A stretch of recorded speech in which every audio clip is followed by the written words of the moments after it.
जय पाटील यांचा पैशांच्या बॅगसह पैसे मोजतानाचा कथित व्हिडिओ व्हायरल झाला। झी 24 तास या व्हिडिओची पुष्टी करत नाहीये।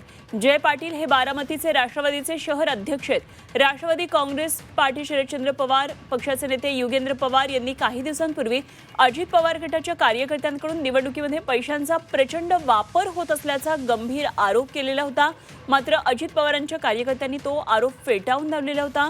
दरम्यान जय पाटील यांचा पैशांच्या बॅगसह कथित व्हिडिओ आता व्हायरल झालाय।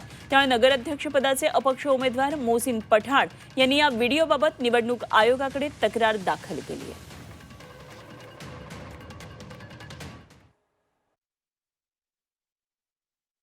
हे जे 8 उमेदवार बिनविरोध निवडून आलेत व ज्यांनी माघार घेतली त्यांची एसआयटी एसीबी व ईडी मार्फत चौकशी व्हावी अशातच एक व्हिडिओ समोर येतो, ज्यामध्ये एका पक्षाचे शहराध्यक्ष जय पाटील हे पक्ष कार्यालयात पैसे मोजतायत।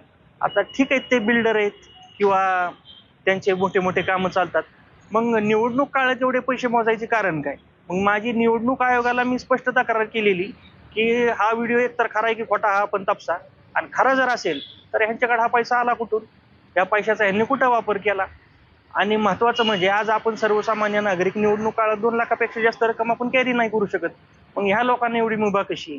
उलट मी तर म्हणेल हा व्हिडिओ जर खोटा असेल तर आपण सगळे एकत्र येऊ आणि हे निवडणूक काळात असे व्हिडिओ व्हायरल कुठनं होतात ह्याची आपण चौकशीची मागणी करू। तो व्हिडिओ मॉर्फ केलेला आहे, AI टेक्नॉलॉजीच्या माध्यमातून तो खोटा व्हिडिओ तयार केलेला आहे, बनावट व्हिडिओ आहे। या संदर्भात मी बारामती तालुका पोलीस स्टेशन शहर पोलीस स्टेशनला तक्रार दाखल केली आहे आणि त्याच्यामध्ये गुन्हा दाखल होण्याची शक्यता आहे। गुन्हा दाखल होईल, पोलीस त्याच्यामध्ये तपास करतील। तो व्हिडिओ फॉरेन्सिकला देखील पाठवलेला आहे आणि तो खोटा व्हिडिओ आहे।